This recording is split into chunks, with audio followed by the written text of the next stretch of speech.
जय जय विघ्न हरण हनुमान।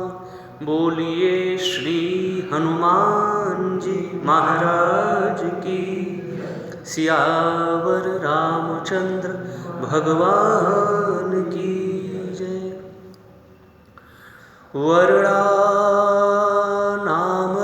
संघानां रसानां छन्दसामपि मंगलानां च कर्तारौ वन्दे वाणी विनायकम्। जो सुमिरत सिद्धि हो गणनायक करिवर बदन करऊ अनुग्रह सोई। बुद्धि राशि शुभ गुण सदन जनक सुता जग जननी जानकी। अतिशय प्रिय करु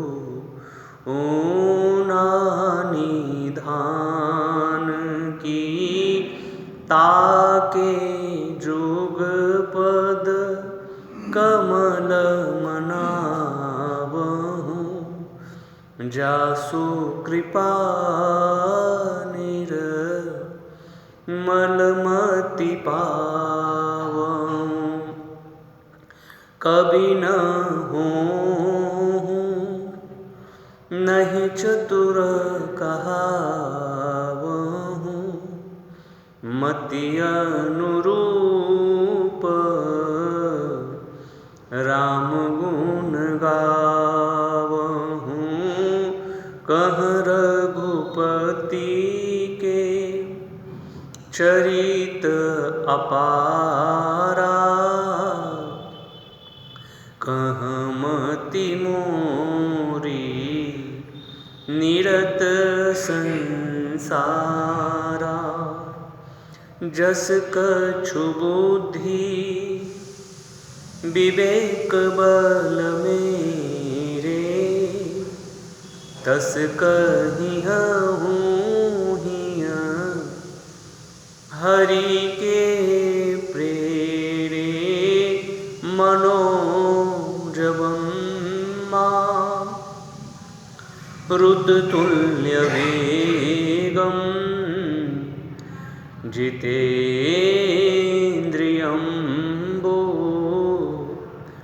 बुद्धिमतां वरिष्ठं। वातात्मजं वा नरयूथमुख्यं। श्रीरामदूतं शरणं प्रपद्ये।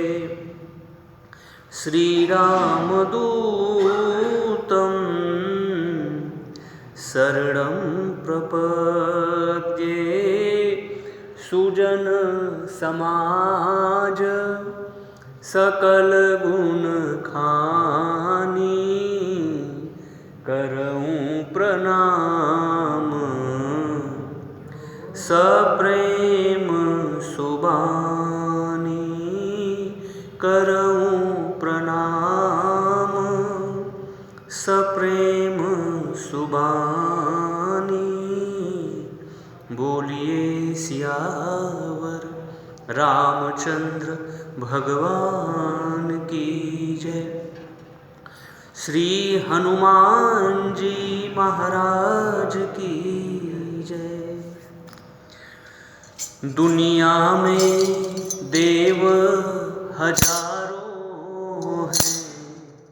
बजरंग बली का क्या कहना।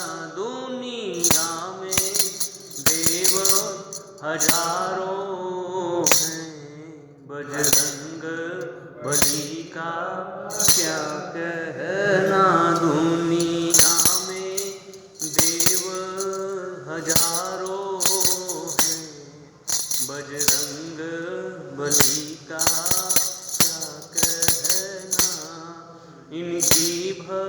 भक्ति का क्या कहना, इनकी शक्ति का क्या कहना, इनकी भक्ति का क्या कहना, इनकी शक्ति का क्या कहना।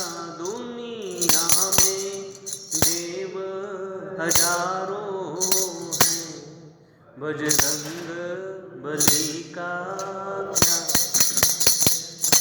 बजरंग बली का क्या कहना, बजरंग बली का क्या कहना। ये 7 समुंदर लांघ गए और गढ़ लंक में कूद गए। ये 7 समुंदर लांघ गए और गढ़ लंका में कूद। रावण को डराना क्या कहना, लंका को जलाना क्या कहना। रावण को डराना क्या कहना, लंका को जलाना क्या कहना। इनकी भक्ति का क्या कहना, इनकी शक्ति का क्या कहना।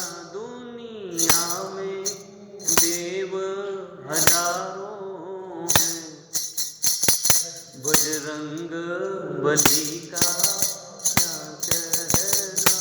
जब लक्ष्मण जी बेहोश हुए, संजीवनी बूटी लाने गए। जब लक्ष्मण जी बेहोश हुए, संजीवनी बूटी लाने गए। पर्वत को उठाना क्या कहना, लक्ष्मण को जिलाना क्या कहना। पर्वत को क्या कहना, लक्ष्मण को जिलाना क्या कहना। इनकी भक्ति का क्या कहना, इनकी शक्ति का क्या कहना। दुनिया में देव हजारों हैं, बजरंग बली का क्या कहना। बनवारी इनके सीने में, सिया राम की जोड़ी बैठी है। बनवारी इनके सीने में, सिया राम की जोड़ी बैठी है।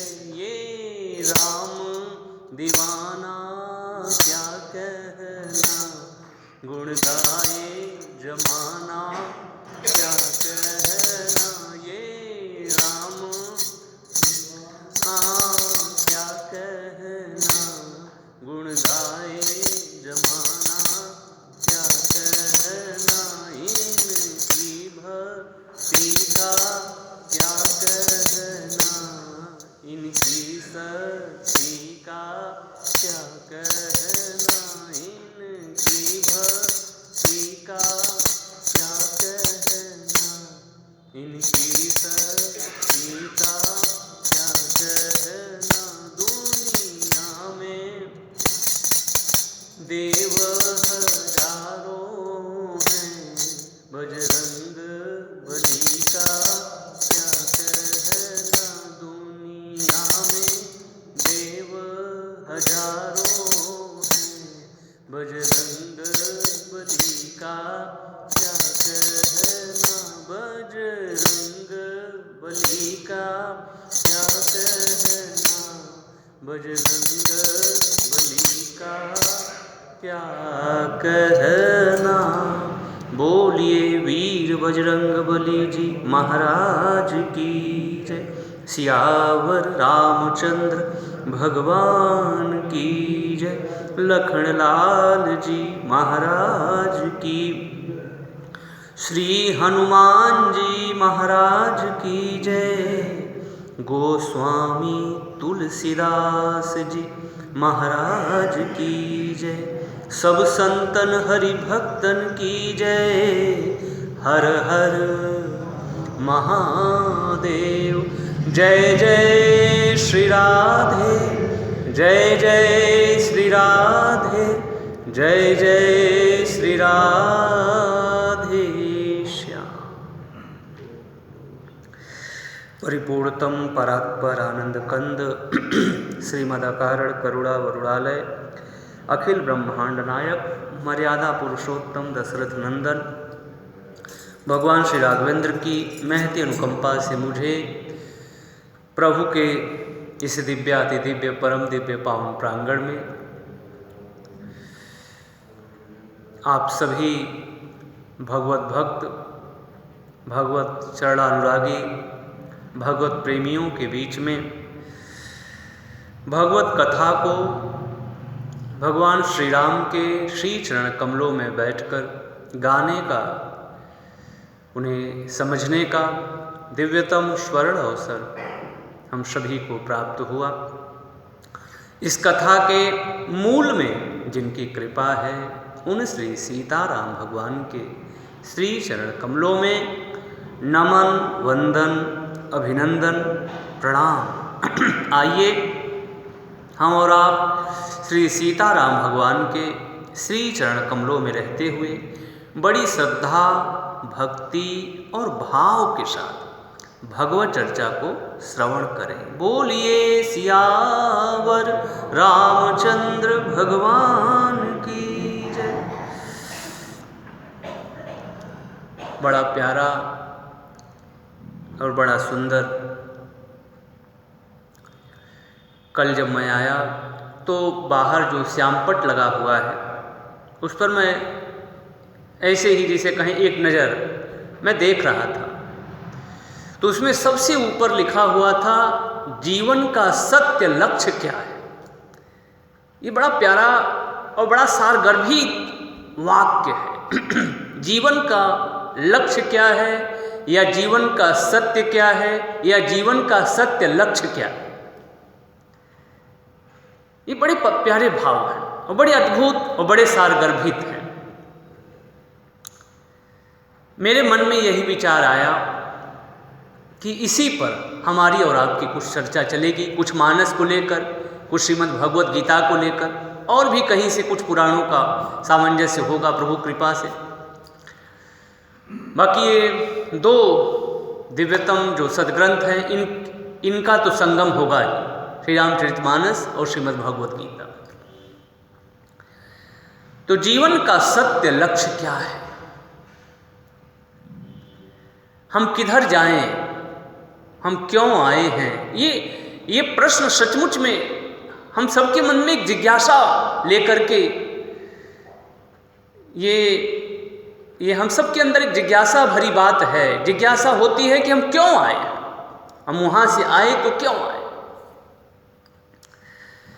तो बहुत प्यारी और बड़ी सुंदर भगवान श्री राम मानस के उत्तर कांड में बहुत प्यारी बात कहते हैं कि आखिर हम क्यों आए और हमारा लक्ष्य क्या है। क्या बस यही खाना पीना सो जाना, क्या यही है जीवन का लक्ष्य, क्या जीवन का सत्य यही है। नहीं, ये भगवत भक्ति, ये सारी चीजें तो ऐसे ही कही सुनी किताबों की चीजें हैं, किताबों में रखे। नहीं साहब, हो सकता है कोई ऐसी बातें करे, भगवान उसको भी सद्बुद्धि दे। तो क्या जीवन का लक्ष्य सिर्फ यही है कि खाना पीना और सो जाना? जीवन का असली और मूल लक्ष्य है भगवत भजन। भगवत भजन ही मुख्य लक्ष्य है। हम इस संसार में क्यों आए, हमारा उद्देश्य क्या है, हमारा एम क्या है, हमारा लक्ष्य क्या है? भगवत प्राप्ति, भगवत भजन। सारी चीज़ें हमें और आपको अन्य श्रेणी के जो जीव हैं उसमें मिल सकती है। सारी चीज़ें, भोग है, सुख है और जो भी चीज़ें हैं वो सारे जितने भी जीव हैं उनको मिल सकते हैं। वो भी खाते हैं। पशु को देखें, किसी अन्य जीव को, मनुष्य को छोड़ दें अभी कुछ देर के लिए, उसको एक तरफ रख लें। जो दूसरे जीव हैं वो भी खाते हैं, वो भी सोते हैं, उन्हें भी एक सुख भोग की अनुभूति होती है। तो मनुष्य भी यदि उन्हीं के साथ उसी की तरह चल रहा है तो फिर मनुष्य में और पशु में अंतर क्या हुआ, क्या रहा? लोग हम कहते हैं कि मनुष्य हम श्रेष्ठ हैं, तो फिर हमारा श्रेष्ठपना कहाँ है? अगर एक पशु की तरह, एक जीव की तरह कोई भी कीड़ा मकोड़ा जो भी है, जो अपने स्वार्थ में जी रहा है या अपने लिए जी रहा है, उसके पास इतनी विवेक बुद्धि नहीं है, उसके पास इतना स्वविवेक नहीं है। स्वविवेक यदि किसी को परमात्मा ने दिया तो सारी योनियों को छोड़ करके सिर्फ एकमात्र केवल मनुष्य शरीर ही है। स्वविवेक, अपने को हम जाने, हम क्यों आए, हमारा लक्ष्य क्या है। खाना पीना सो जाना तो फिर वो पशु भी कर रहे हैं, तो फिर मनुष्य में और पशुओं में अंतर क्या रहा?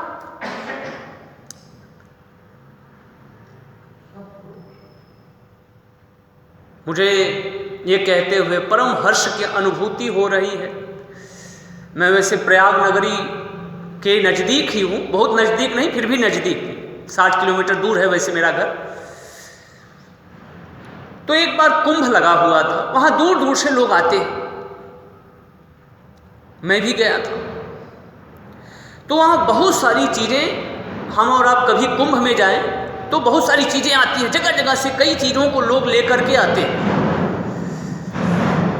तो उसमें एक प्रदर्शनी में एक जगह पर लिखा हुआ था, बड़ा प्यारा, कि मनुष्य और जीव, पशु, इन दोनों का सामंजस्य दिखाए थे। मनुष्य और पशु, इन दोनों का एक जो सामंजस्य है उसी को उन्होंने उस प्रदर्शनी में वो दिखा रहे थे। तो मैं भी गया अंदर, तो उसमें वो चित्र के माध्यम से दिखा रहे थे, ये मनुष्य, ये पशु। तो उसमें वो दिखा रहे थे कि पशु भी भोजन कर रहा है, मनुष्य भी भोजन कर रहा है।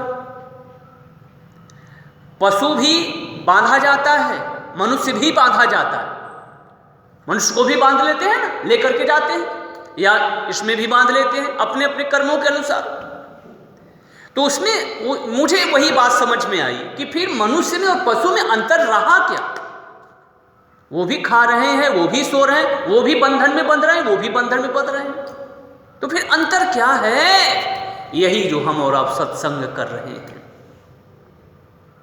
यही हमारे जीवन में जो परहित की भावना है।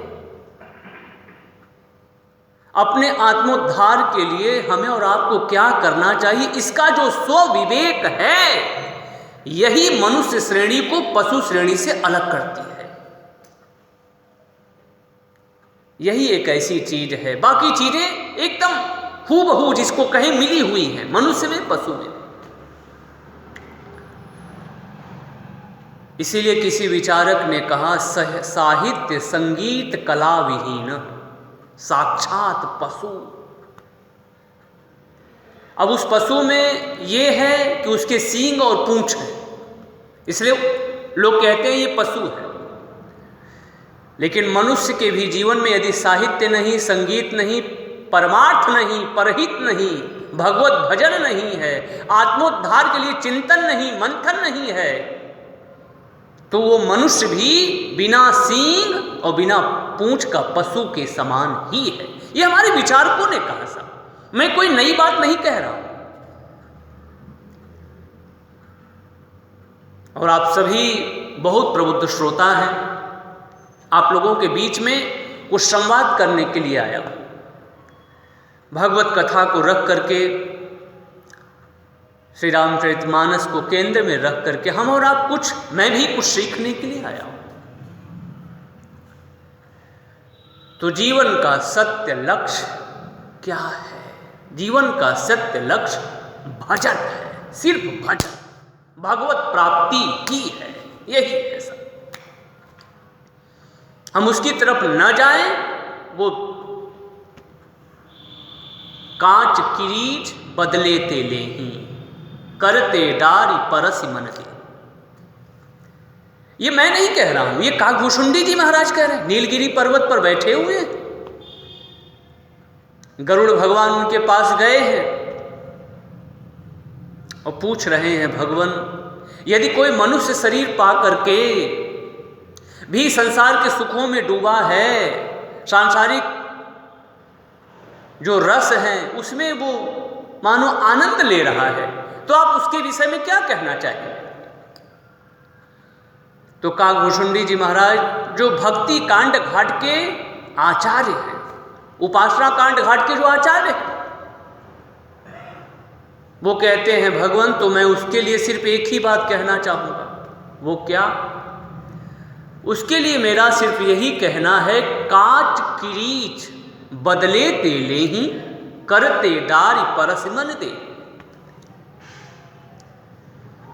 मानो वो पारस पत्थर को फेंक देता है और उसके बदले में जो कांच के टूटे फूटे टुकड़े हैं उनको ले लेता है।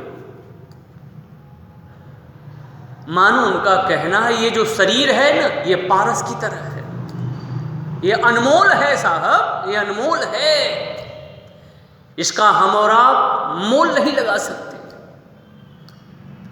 तो अनमोल को पा करके यदि हम इसको व्यर्थ कर रहे हैं, इसका हम सदुपयोग नहीं कर रहे हैं, तो बहुत बड़ा कुठारा घात, या जिसे हम और आप कहें अपने पैर पर स्वयं हम कुल्हाड़ी चला रहे हैं, कुल्हाड़ी स्वयं चला रहे हैं। तो जीवन का सत्य लक्ष्य यही है, भगवत भजन, भगवत प्राप्ति। बड़ा प्यारा वाक्य है, बड़ा सारगर्भित है ये वाक्य, मुझे बहुत प्यारा लगा। भगवान माधव मोहन मुकुंद मुरारी श्रीमद् भगवत गीता में कहते हैं, अर्जुन तुम जो सत्य देख रहे हो वो सत्य वस्तुतः वही सत्य नहीं है, बल्कि भगवान कहते हैं आप परम सत्य की तरफ दृष्टि डालिए। अर्जुन का सत्य जो देख रहे हैं वो सत्य है, लेकिन भगवान कृष्ण जो बता रहे हैं वो परम सत्य है। ये मुझे बड़ी प्यारी बात लगी संतों की। आपका जो सत्य है वो सत्य ठीक है, आप इतना तक समझ रहे हो ये मेरे स्वजन हैं, ये मेरे अपने लोग हैं, इनको मार करके हमें क्या सुख मिलेगा, क्या पाएंगे? तो भगवान माधव मोहन मुकुंद मुरारी कहते हैं, अर्जुन ठीक है, तुम्हारा ये कहना ठीक है, लेकिन इससे भी कुछ ऊपर की चीज है, उसको देखो, उसको जानो और उसको मानो। ये बड़ी प्यारी बात है। हम जो देख रहे हैं ना, जो हमारी बुद्धि, जो संसारिक लोग हैं ना, जहां तक जा रहे हैं, नहीं साहब थोड़ा उससे ऊपर उठ करके तो देखो, दुनिया और कुछ कह रही है, और कुछ बता रही है। इसका लक्ष्य सिर्फ यही नहीं है खाना पीना सो जाना, बल्कि इसका लक्ष्य ये भी है कि इससे भी कुछ ऊपर उठकर की भी चीजें हैं। तो भगवान श्री राम का दिव्याति दिव्य रूप में राज्याभिषेक हो चुका है। भगवान श्री राम अद्भुत रूप से आनंद के साथ दिन पर दिन सारी चीजें अच्छे रूप में बीत रही हैं। इसी बीच में एक दिन भगवान श्री राम ने अपने गुरुजी को, ब्राह्मणों को, नगर निवासियों को भगवान ने बुलाया। भगवान ने जब सबको बुलाया, सब लोग बैठ गए। अब देखिए, वही भगवान बताने जा रहे हैं कि जीवन का सत्य लक्ष्य क्या है। तो सभी भक्तगण बैठ गए, गुरुजी बैठे, विप्रवृंद बैठे, बाकी सभी नगर निवासी बैठ गए। भगवान कहने से पहले एक बहुत प्यारी बात कहते हैं। मुझे वो बात मेरे दिल को छूती है, मेरी बहुत प्यारी लगती है वो बात। और ये बात भगवान की भी है और मैं अपनी भी तरफ से कहूँ ये बात। भगवान कहते हैं जौं अनीति कछु भाखौ भाई, तो मोहि बर जहु भय बिसराई। जौं अनीति, यदि मैं कुछ अनीति कहूँ तो बिना भय के, बिना किसी संकोच के, बेखटके आप मुझे रोक देना कि नहीं नहीं, यहाँ पर आप ठीक नहीं कर रहे। मैं भी ये स्वयं आप भक्तों से कहूँ, कहीं पर भी आपको लगे कि नहीं ये चीज़ नहीं ठीक है, तो आप आपस में हम और आप संवाद के लिए बैठे, तो आप वो बात आपस में हम समझ सकते हैं, वो बात कह सकते हैं, समझ सकते हैं। ये बड़ा प्यारा भाव है। जौं अनीति कछु भाखौ भाई। हो सकता है कुछ गलत बात हो जाए, हो सकता है, तो उसके लिए आप निसंकोच रूप से मुझे आप अपना सुझाव दे सकते हैं। बहुत प्यारी बात है। तो भगवान कहते हैं बहुत सरल, सहज और सरल रूप में, हो सकता है इस बात में कुछ आप लोगों को अच्छी बात न लगे, तो बिना बेखटके, निसंकोच, निडर होकर के मुझे कहना, मुझे बताना। देखिए ये जो बातें मैं आप लोगों के बीच में कहने जा रहा हूँ ना, ये आप लोगों को अच्छा लगे तो आप इसको मानिए, बाकी ना अच्छा लगे तो कोई बात नहीं। लेकिन जो बातें मैं कहने जा रहा हूँ ना, ये बातें सब प्रकार से मंगलदायिनी है, सब प्रकार से कल्याणकारी है, सब प्रकार से दिव्य है, सब प्रकार से अच्छी है, सब प्रकार से श्रेष्ठ है, और सबके आत्मोद्धार के लिए ये बातें सहायक के रूप में हैं। मानो यही नींव है। भगवान कहते हैं सबसे पहली और सबसे दिव्य उत्तम बात, भगवान इसी शरीर की तरफ इशारा करके कहते हैं कि मैं ना तो इसमें किसी भी प्रकार का, किसी का पक्षपात नहीं कर रहा। सीधी बात, सही बात, सरल बात जो मुझे लगी वही बात मैं कहने जा रहा हूं। मैं बिल्कुल यहां ना तो कुछ अनीति, एक तो पहली बात यह है कि मैं कुछ अनीति नहीं कहूं। जो कुछ मैंने समझा है, जो कुछ मैंने जाना है, उसी को मैं गाने आ रहा हूं, उसी को मैं आप लोगों के बीच में रख रहा हूं। नहीं अनीति नहीं कछु प्रभुताई, करहु तुम ही। यदि आप लोगों को अच्छा लगे तो आप लोग इसे मानिएगा, यदि सुहाए, आप लोगों को सुंदर लगे तो इस बात को आप मानिए। तो भगवान कहते हैं ये जो शरीर मिला है, ये मानव का शरीर, मानव का जो चोला मिला है ना, इसका लक्ष्य क्या है? इसका लक्ष्य यही है कि शरीर से हम भगवत भजन करें, भगवत चिंतन करें, भगवान नाम लें, सत्संग करें। क्या इसका मतलब ये है कि हम अपना काम धाम छोड़ दें? एक प्रश्न ये भी उठ सकता है, कोई उठा सकता है कि क्या भगवान हम दिन भर भगवत चिंतन ही करते रहें, भगवत भजन ही करते रहें? नहीं नहीं, हम गृहस्थ हैं और गृहस्थ के लिए काम करना बहुत जरूरी है। जो भी हमारा वर्क है, जो भी हमारा ऑफिस का काम हो, व्यापार हो, जो भी है, उसको हम सही रूप में करें साहब। यही तो स्वामी श्री राम सुखदास जी महाराज कहा करते थे। बड़े अच्छे संत हुए राजस्थान के। महाराज जी कहते थे कि लोगों ने काम को और नाम को अलग कर दिया, यहीं पर समस्या हो गई। जो भी काम हम कर रहे हैं उसे भगवान का मान करके करें। कितनी अच्छी बात कह रहे हैं, ध्यान दीजिए। तो भगवान से दूरी भी नहीं रहेगी और काम भी होता रहेगा। मुझे बड़ी प्यारी लगी वो बात। भगवान ये जो काम कर रहे हैं ना, ये भी तो भगवान का ही है। स्वामी जी पंचामृत के बारे में बड़ी प्यारी बात कहते थे।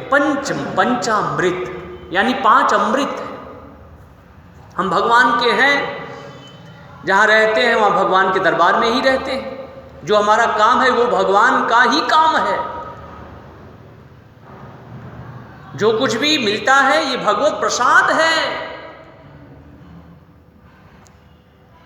भगवान की ही छत्र छाया में हम लोग रहते हैं। तो ये बहुत प्यारी और बहुत अच्छी बात है। तो हमारा जो काम है उसे हम भगवान का काम मान करके सही ढंग से करें तो आपका और हमारा ये जो काम है ना, ये भी एक श्रेष्ठ पूजा है। यही एक श्रेष्ठ पूजा है। कहीं ज्यादा दूर जाने की जरूरत नहीं है।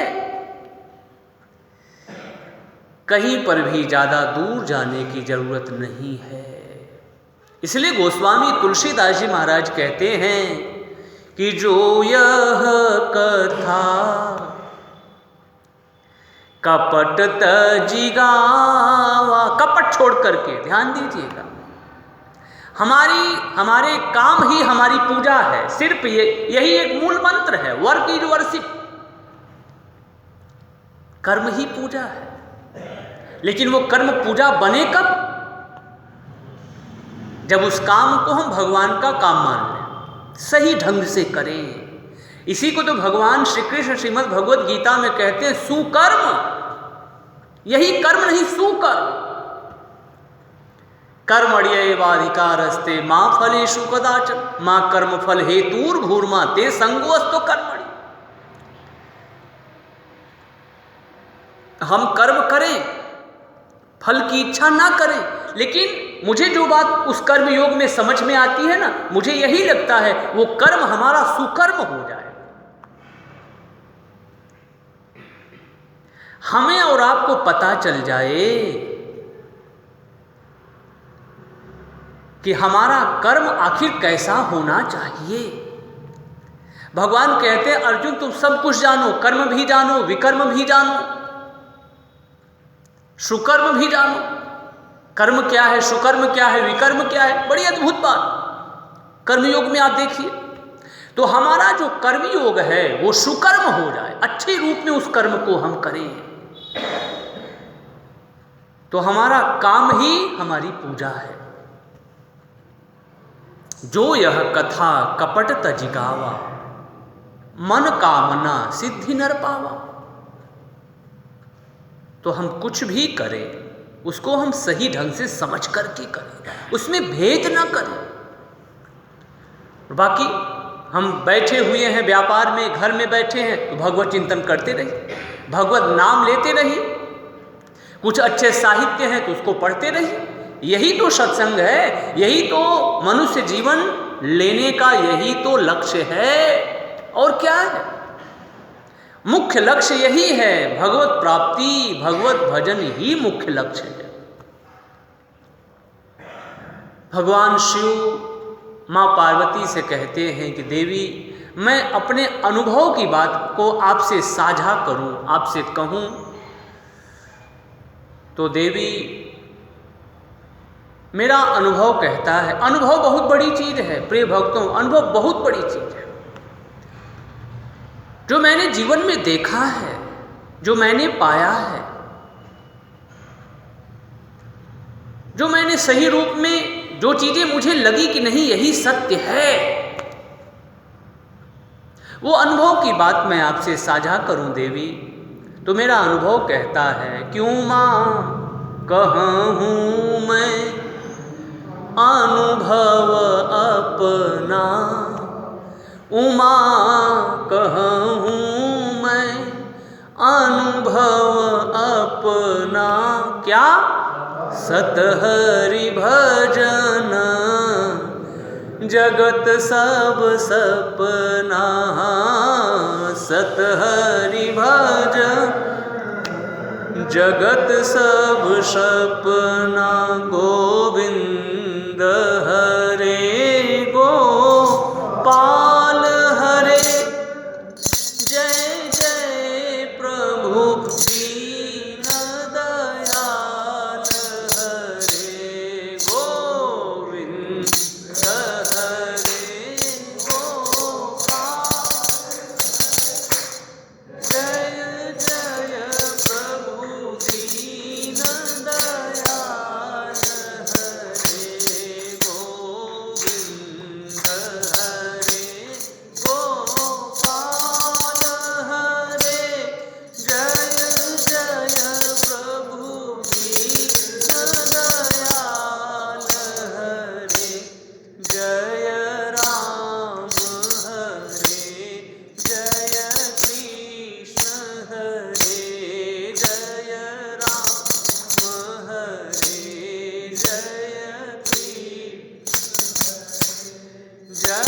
तोमा कहूँ मैं अनुभव अपना, सत हरि भजन जगत सब सपना।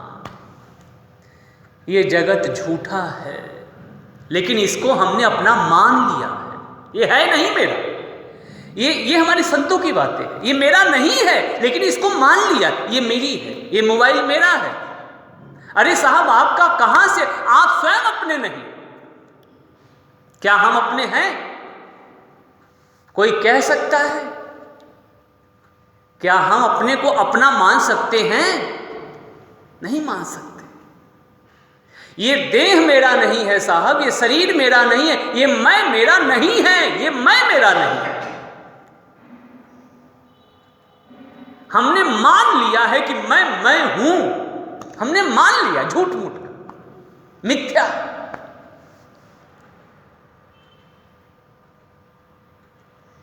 यदि हम स्वयं होते तो हम मिटते क्यों? हम नष्ट क्यों होते? हम हैं ही नहीं, लेकिन हमने मान लिया ये मेरा, ये मेरा, ये तेरा, ये तेरा, ये मेरा, ये मेरा, ये तेरा, ये मेरा।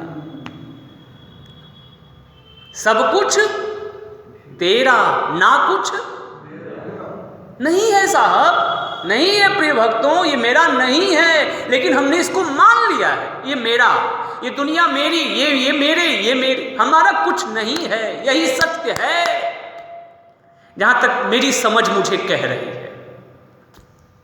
ये मेरा नहीं है, सब कुछ तेरा। हे गोविंद, आप सबका मंगल करिए, आप सबका कल्याण करिए। हमने झूठा दोषारोपण कर रखा है, किसी के ऊपर कर देते हैं झूठा दोषारोपण। भगवान कह रहे हैं वो मनुष्य दुखी दुख पाता है। कौन सा? जो मनुष्य कहता है ये मेरा था, वो चीज जब चला गया तो भगवान के ऊपर लोग दोष लगाना शुरू कर देते हैं। भगवान ने ये किया, भगवान ने वो, झूठा दोषारोपण बिना अर्थ का। सो परत्र दुख पावई, ये भगवान कह रहे हैं अयोध्या वासियों से। सो परत्र दुख पावई, सिर धुनि धुनि पछताई, काल ही कर्म ही ईश्वर ही, मिथ्या दोष लगाए। मिथ्या, मिथ्या, झूठा दोषारोपण भगवान के ऊपर लोग लगाते हैं।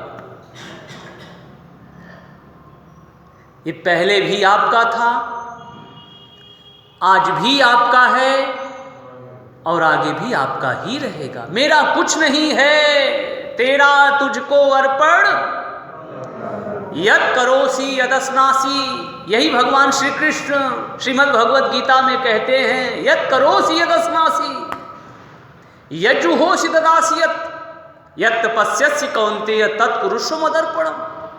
हे अर्जुन, तेरा कुछ नहीं है, जो तू करता है वो सब कुछ मेरा ही है। इसलिए भगवान कहते हैं जो तू खाता है, पीता है, यज्ञ कर, सब मुझ में अर्पण कर दे, सब मुझको तू दे दे और अपने को भी मुझ में समाहित कर ले, बस तेरा मंगल ही मंगल हो जाएगा। लेकिन सबसे बड़ी समस्या क्या है कि हम इसको छोड़ने के लिए तैयार नहीं। खैर, ये बातें कहने में सरल हैं, कहनी चाहिए भी, क्योंकि ये सत्य की बातें हैं, ये सत्य की बातें हैं, कहनी चाहिए, हमें समझनी चाहिए, क्योंकि धीरे धीरे तो बात बनती है। क्या वृक्ष को हमने तुरंत जल दिया वो बड़ा हो गया? नहीं नहीं, धीरे धीरे रे मना, धीरे सब कुछ होए, माली सींचे सौ घड़ा, लेकिन ऋतु आए फल होए। इसलिए धीरे धीरे कदम तो बढ़ाएं हम और आप, कोई जल्दी नहीं है, आराम से चलें हम और आप, आराम से चलें। गंतव्य, हमारा लक्ष्य ज्यादा दूर नहीं है, मंजिल दिखाई पड़ रही है साहब, कदम तो बढ़ाइए। कौन कहता है कि आसमान में सुराख नहीं होता? कौन कहता है? किसी ने कहा एक पत्थर तो तबीयत से उछालो यारो, फिर देखो उसमें भी कोई सुराख बन जाएगा। हमारा प्रयास होना चाहिए, हम कदम तो बढ़ाएं।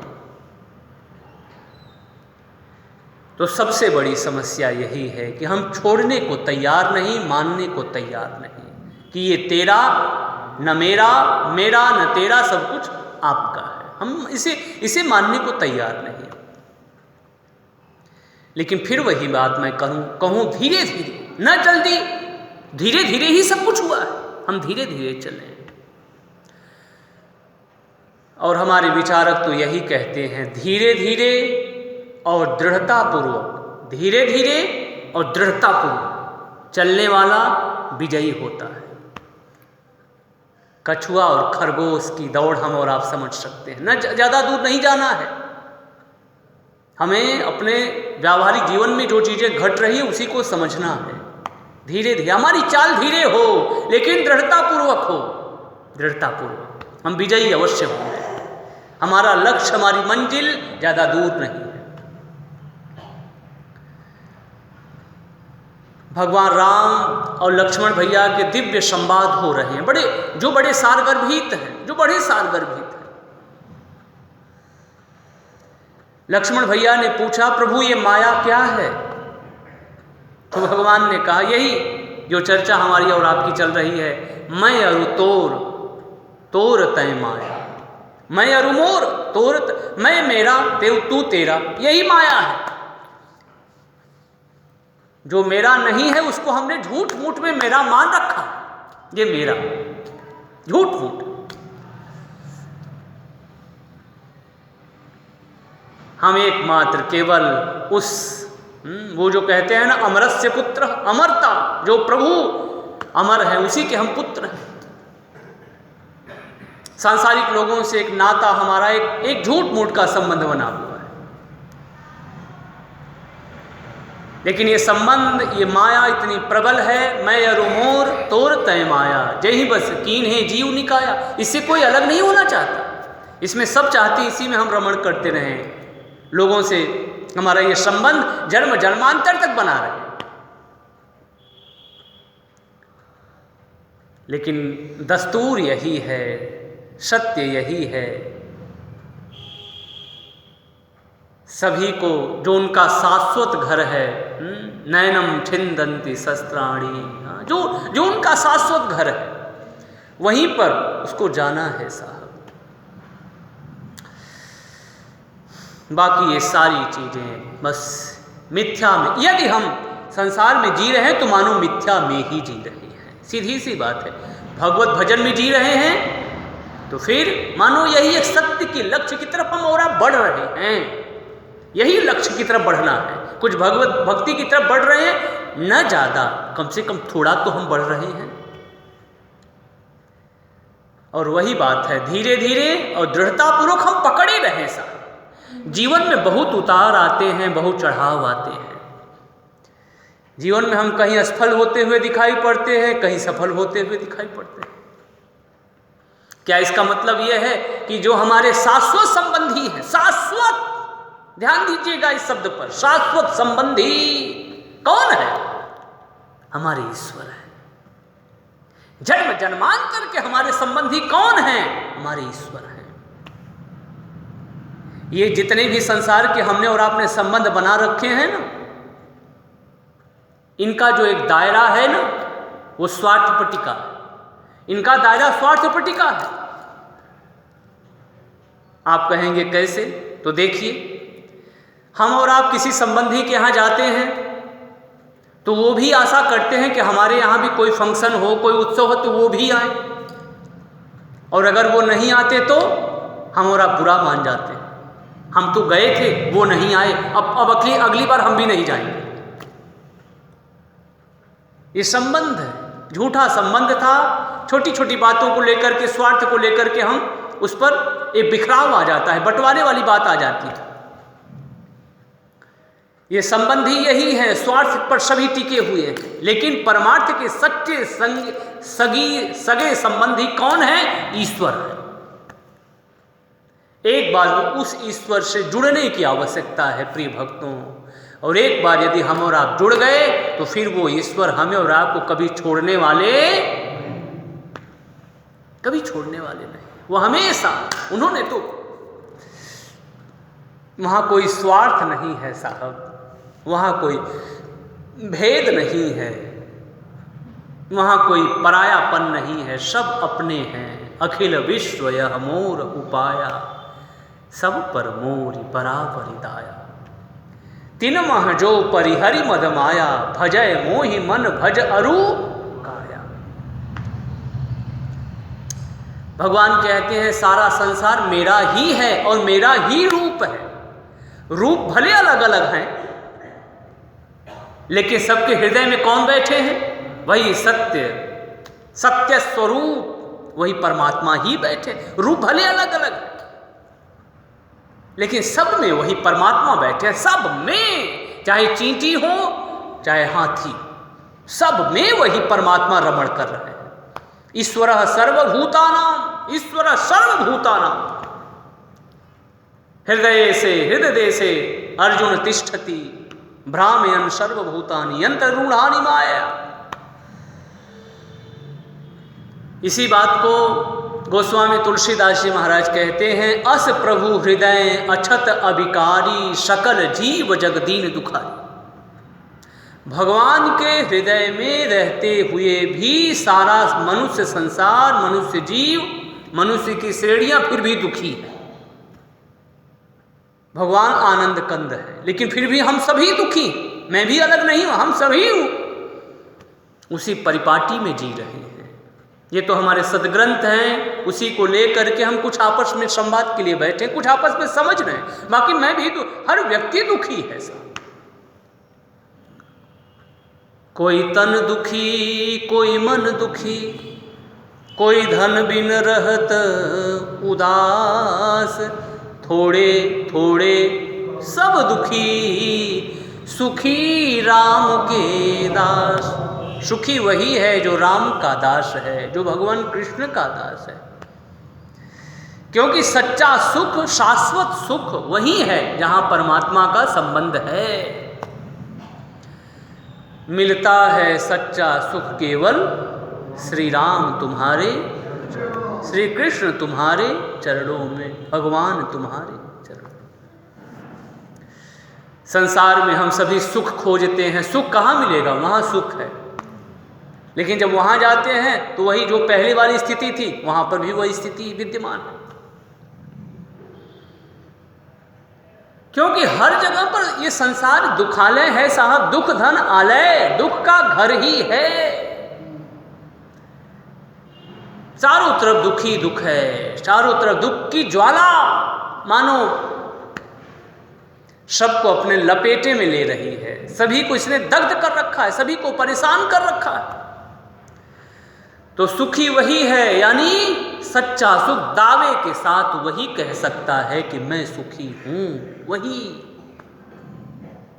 जो मन, क्रम और वचन से भगवान का उपासक है, भगवान का प्रेमी है, भगवान का भक्त है। बाकी हर व्यक्ति, हर मनुष्य के जीवन में कोई न कोई समस्या लगी है। कोई तन दुखी,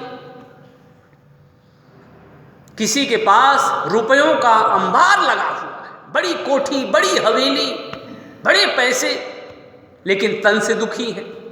आप देखिए उनके घर पर वो खाते क्या है? रोटी का छिलका। उनसे पूछा गया, भगवान आप रोटी का छिलका क्यों खाते हैं? ये डॉक्टर साहब ने मना कर दिया है, पता नहीं क्या क्या उनके शरीर में उनको रोगों ने घेर रखा है। तो डॉक्टर साहब ने कहा कि नहीं नहीं, रोटी मत खाना, रोटी के छिलके को खाना। यानी सारे सुख हैं, लेकिन सारे सुखों के बावजूद भी वो रोटी का छिलका खा रहे हैं। तो बताइए क्या वो सुखी हैं? कहां सुखी हुई? हर व्यक्ति के जीवन में कोई न कोई दुख लगा है। कोई तन दुखी, कोई मन दुखी, कोई मन से दुखी है। वहां पर भी सब कुछ ठीक ठाक है, लेकिन बेटा जो है वो पिता को कुछ अपशब्द कहता है, इधर उधर व्यर्थ की बातें ही कहता है। और बड़ा प्यारा एक मुझे व्हाट्सएप पे एक मैसेज आया था, बड़ा प्यारा वो भाव था, और वो जो भाव था वो मेरे दिल को छू गया। और मैं सभी अपने युवान भाइयों से प्रार्थना करूं कि जहां तक हो सके अपने बूढ़े माँ बाप की हम सेवा करें, उनकी आज्ञा में रहें, उनकी छत्र छाया में रहें। उस व्हाट्सएप में आया था कि कोई पिता उतना बूढ़ा नहीं होता, या ये भी हम कहें उतनी जल्दी बूढ़ा नहीं होता जितना बेटे के अपशब्द से जल्दी बूढ़ा हो जाता है, कमजोर हो जाता है। बेटों के अपशब्द से वो पिता जल्दी बूढ़े हो जाते हैं। वो अपने बुढ़ाई से जल्दी बूढ़े नहीं होते, लेकिन बेटों के अपशब्द से वो बहुत जल्दी बूढ़े हो जाते हैं। बिल्कुल सही बात है। इसलिए हम सभी अपने माँ बाप, बूढ़े माँ बाप की सेवा करें, उनकी छत्र छाया में रहें। तो प्रिय भक्तों, ये जो कोई तन दुखी, कोई मन दुखी, तो मन से दुखी है, मन से वो दुखी है, मन से वो दिन पर दिन बूढ़े होते जा रहे हैं। सब कुछ है, लेकिन जो पुत्र है वही पिता की आज्ञा में नहीं चलता।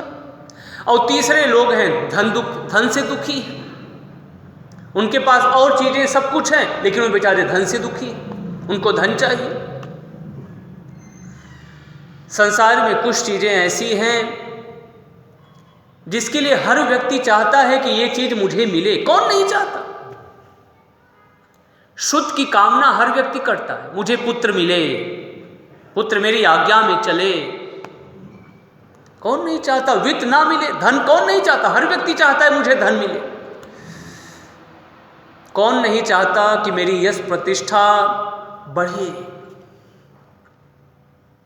सुत वित्त लोक ईसना तीनी, कही कहे मत इन कृत न मलिन। ये मानस की चौपाइयां साहब, ये तो जिसे हम कहें एकदम सार है, अमृत है साहब, एकदम अमृत।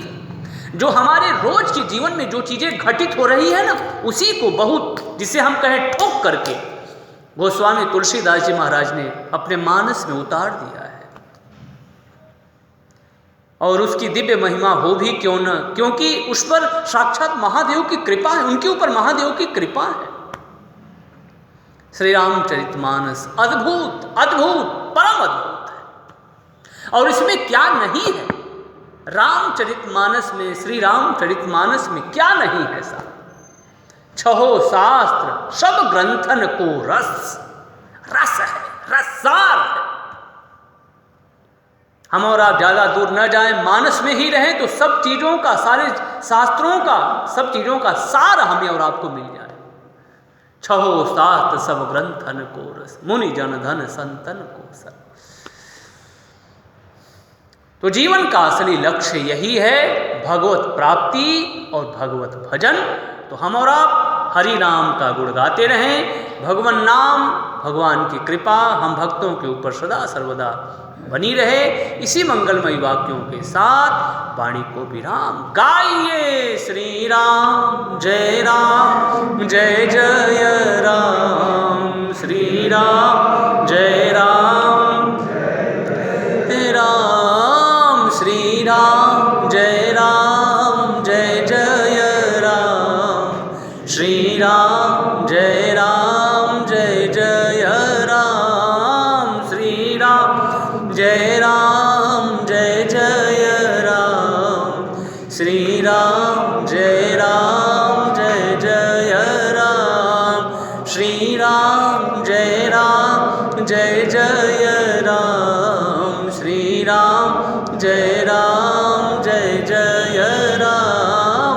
जय जय विघ्न हरण हनुमान, जय जय विघ्न हरण हनुमान, जय जय विघ्न हरण हनुमान, जय जय विघ्न हरण हनुमान, जय जय विघ्न हरण हनुमान, जय जय विघ्न हनुमान। बोलिए श्री हनुमान जी महाराज की जय। सियावर रामचंद्र भगवान की जय। श्री कृष्ण कन्हैया लाल की जय। सभी देवी देवताओं की जय। हर हर महादेव। जय जय श्री राधे, जय जय श्री राधे, जय जय श्री राधे श्याम। राम राम राम राम।